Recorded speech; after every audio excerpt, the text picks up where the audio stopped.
Praise the lord. మీకందరికీ మన ప్రభు అయిన యేసుక్రీస్తు ప్రశస్త నామములో శుభములు కలుగును గాక. ప్రార్థించుకుందాం. పరిశుద్ధుడా, ఈ సమయాన్ని దీవెనకరంగా మార్చండి. ఈ బిడ్డలను ఆశీర్వదించి వాక్యాన్ని ఫలింపు చేయండి. నన్ను యోగ్యునిగా చేయండి. యేసు నామములో ప్రార్థిస్తున్నాను తండ్రి, ఆమేన్. మీకందరికీ మరొకసారి శుభములు కలుగును గాక. అంత బాగున్నారు కదా? ఉదయకాల సమయంలో పరిశుద్ధ గ్రంథంలో నుండి మన వాక్య భాగము నిర్గమకాండము 15వ అధ్యాయము 22 నుంచి 25 వరకు చదువుకున్నట్లయితే, అక్కడ మోషే తన ప్రజలను తీసుకొని అరణ్యంలో పడి వస్తున్నప్పుడు వారు మారా అనే ప్రాంతానికి చేరుకున్నారు. అక్కడ వారికి దాహం వేసి నీళ్లు త్రాగాలనుకున్నప్పుడు ఆ నీళ్లు చేదుగా ఉన్నాయి. అప్పుడు వారు మోషే మీద సనుక్కున్నారు. మోషే ప్రభువును ప్రార్థన చేసినప్పుడు దేవుడు వారికి ఒక చెట్టును చూపించి ఆ చెట్టును ఆ నీళ్లలో వేయమన్నాడు. అప్పుడు ఆ నీళ్లు మధురంగా మారిపోయాయి. ఎంత ఆశ్చర్యమో! ప్రజలంతా సంతోషించారు, ఆనందించారు. ఉదయకాల సమయంలో మన జీవితాన్ని మనం పరీక్షించుకున్నప్పుడు మన జీవితాలు చేదు అనుభవాలతో నిండి ఉన్నాయి. మన జీవితాలు దేవునికి అక్కర్లేనివిగా, పనికిరానివిగా ఉన్నాయి. మనకే కాదు, మన కుటుంబానికే కాదు, సమాజానికి కూడాను పనికిరాని కుటుంబాలుగా ఉంటున్నాయి. మన జీవితాలు అలా ఉంటున్నాయి. అలాంటి పరిస్థితుల్లో మన అనుభవాలు, మన జీవితాలు ప్రయోజనకరంగా ఉండాలంటే దానికి ఒకటే మార్గం. అదేంటంటే ప్రభు అయిన యేసును మన హృదయంలోకి చేర్చుకుంటే చేదు అనుభవాలతో, లోకముతో నిండినటువంటి ఈ హృదయాన్ని దేవుడు మార్చి తన వాక్యము చేత, తన జీవము కలిగిన మాటల చేత నింపి జీవధారలు ప్రవహించేలాగా చేస్తాడు. మధురమైనటువంటి జీవజలాలు వస్తాయి.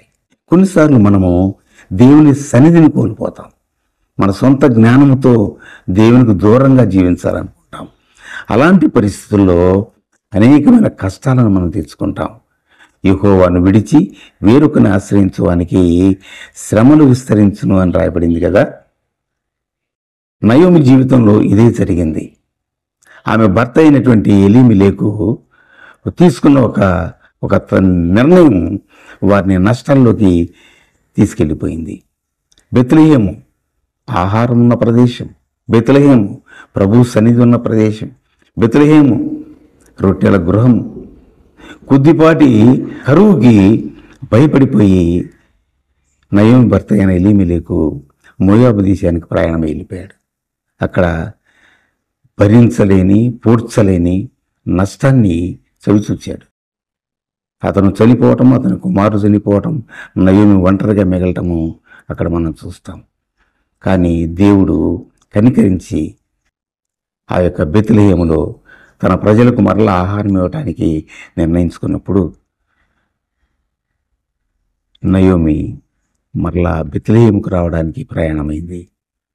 ఆ బెత్లెహేముకు వచ్చినప్పుడు తన జీవితము మరలా మధురంగా లేక సంపూర్తిగా మేలుకరంగా మారినట్లుగా మనం గమనిస్తాం. ఉదయకాల సమయంలో మరొకసారి చెప్తున్నాను, దేవుని విడిచి దూరంగా వెళ్ళి నీ మంచి జీవితాన్ని పాడు చేసుకో. సామెతల గ్రంథం 3వ అధ్యాయం 5వ వచనం అంటాడు, నీ స్వబుద్ధిని ఆధారం చేసుకొనుక నీ పూర్ణ హృదయముతో యెహోవాను నమ్మిక ఉంచు. ఆయన ప్రార్థన చేసుకో. ఆయన నీకు మార్గాన్ని నిర్దేశిస్తాడు. నీ మార్గంలో ఈ ఆటంకాలు లేకుండా ఆయన తొలగిస్తాడు. నిన్ను ఆయన బిడ్డగా చేసుకొని జయ జీవితం ఇస్తాడు. నీ దుఃఖాన్ని ఆనందంగా మారుస్తాడు. నీ కష్టాలను తొలగించి నీ నష్టాలకు మించి ఆయన ఆశీర్వాదాలు ఇస్తాడు. నువ్వు పోగొట్టుకున్న దానికంటే ఎక్కువ ఆశీర్వాదాలు నీకు దేవుడు అనుగ్రహిస్తాడని గుర్తు చేసుకో. నువ్వెందుకు బలహీనరాలు అయ్యావో, నీ కుటుంబం ఎందుకు నష్టాల్లో ఉంటుందో ఒక్కసారి ఆలోచించుకుంటే నీవు దేవుని సన్నిధిని విడిచి దూరం అయిపోయావు. అందుకే నీ జీవితము చేదు అనుభవాలతో నిండిపోయింది. ఇకనైనా నువ్వు తేరుకొని నీ కళ్ళు తెరిచి నీ వ్యసనాలను విడిచిపెట్టి, నీ లోకపు ఆశలను విడిచిపెట్టి దేవుని మీద ఆశ కలిగి ఆయన దగ్గరకు వచ్చినట్లయితే ఆయన నిన్ను ఈ లోకపు పాపము నుండి, శాపము నుండి, బలహీనత నుంచి, దుఃఖం నుండి, అనారోగ్యాల నుండి, నీ నష్టాల నుంచి విడిపించి నిన్ను సంతోషపడుతునిగా చేస్తాడు. నీ కుటుంబానంతటిని ఆనందమయంగా ఆశీర్వదిస్తాడు. అటు జీవితం కావాలంటే నీ జీవిత ప్రయాణాన్ని మలుపు తిప్పుకో. ఇది దేవుని పిలుపు. దేవుని వైపుకు రా. ఇశ్రాయేలు, నువ్వు ఎక్కడికి వెళ్ళినా తిరిగి నా యొద్దకే రావాలంటాడు ప్రభు. కాబట్టి ఆయన యొద్దకు వస్తే నీకు మేలు, నీ కుటుంబానికి ఆశీర్వాదం. కాబట్టి త్వరపడి నీ యొక్క నిర్ణయాన్ని తీసుకొని దేవుణ్ణి ఆశ్రయించు, ఆయన సన్నిధిలో ప్రార్థించు. దేవుడు నీకు సహాయం చేయనుగాక. ఆమేన్. పరిశుద్ధుడా నీకు వందనాలు.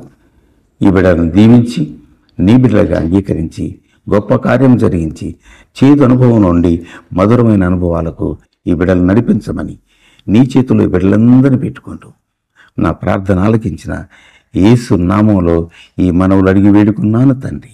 ఆమేన్. Praise the Lord. God bless you all.